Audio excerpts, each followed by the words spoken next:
मुलगी शिकली आणि प्रगती झाली, अशाच काही आशयाचा भाग हा सगळीकडे प्रचलित असताना महाराष्ट्रातच नव्हे देशभरामध्ये अनेक ठिकाणी महिलांनी आज पुरुषाच्या कांद्याला कांदा लावून प्रत्येक क्षेत्रामध्ये आपली प्रगती केली. आपले स्वतःच नाव देशभरातच नव्हे विदेशात देखील त्यांनी आपले नाव कोरलेलं आहे.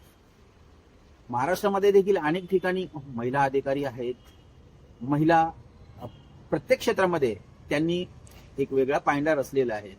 अशातच महाराष्ट्रातील उल्हासनगर मध्ये देखील आता महिला राज, उल्हासनगर महानगरपालिकेमध्ये देखील आता महिला राज आलेला असंच काहीच दिसत आहे. कारण की उल्हासनगर महानगरपालिकेच्या 4.5 महिन्याच्या कालावधीमध्ये एक आयुक्त येतात आणि ते कुठेतरी उल्हासनगर शहराची बिघडणारी घडी ही सुरळीतपणे चालू करत असतानाच त्यांची बदली होते आणि त्यांच्या जागी कोण येणार अशी उत्सुकता लागली असतानाच मनीषा आवाळे IAS असलेल्या उल्हासनगर शहरामधील प्रथमच आयुक्त म्हणून त्या या पदावर त्या रुजू झालेल्या आहेत. महत्वाची बाब ही आहे की या उल्हासनगर महानगरपालिकेमध्ये पालिका सचिव देखील महिला आहेत, प्रभाग अधिकारी देखील महिला आहेत, जनसंपर्क अधिकारी महिला, सोबतच टॅक्स विभागाच्या प्रमुख देखील ह्या महिला आहेत, सोबतच सिस्टम अनालिसिस त्या देखील महिलाच आहेत.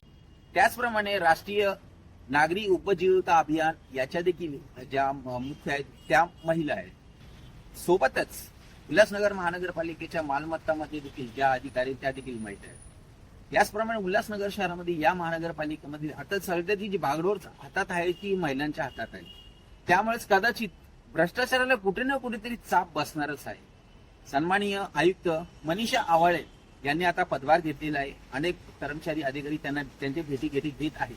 परंतु या उल्हासनगर शहरामध्ये गेली कित्येक वर्ष झालं विकास हा घडलेलाच नाहीये. मग ते कुठल्याही क्षेत्रात असो, कुठल्याही प्रभाग असो, 13 किलोमीटरचा या शहरामध्ये विकास हा थांबलेला आहे. कारण बाजूचं अंबरनाथ असो किंवा बाजूचा कल्याण असो, येथील विकास आणि उल्हासनगर महानगरपालिकेच्या उल्हासनगरचा विकास हा काय यामध्ये अत्यंत मोठी तफावत आहे. त्यामुळे मनीषा आवळे यांच्यावरती जे आव्हान आहे ते मोठं आव्हान आहे. उल्हासनगर शहरातील जनता देखील त्यांच्यासाठी आश्वस्त आहे की आता प्रथमच या शहरामध्ये IAS म्हणून पहिली इतिहासातील महिला अधिकारी या आलेल्या आहेत. त्यामुळे आता उल्हासनगर शहराचा विकास होईल याबद्दल अनेक चर्चा आणि चर्चेला उधाण आलेलं आहे. आता हे पाहणं अत्यंत गरजेचं आहे की मनीषा आवाळे या उल्हासनगर शहराचा विकास करतात की नाही करतात.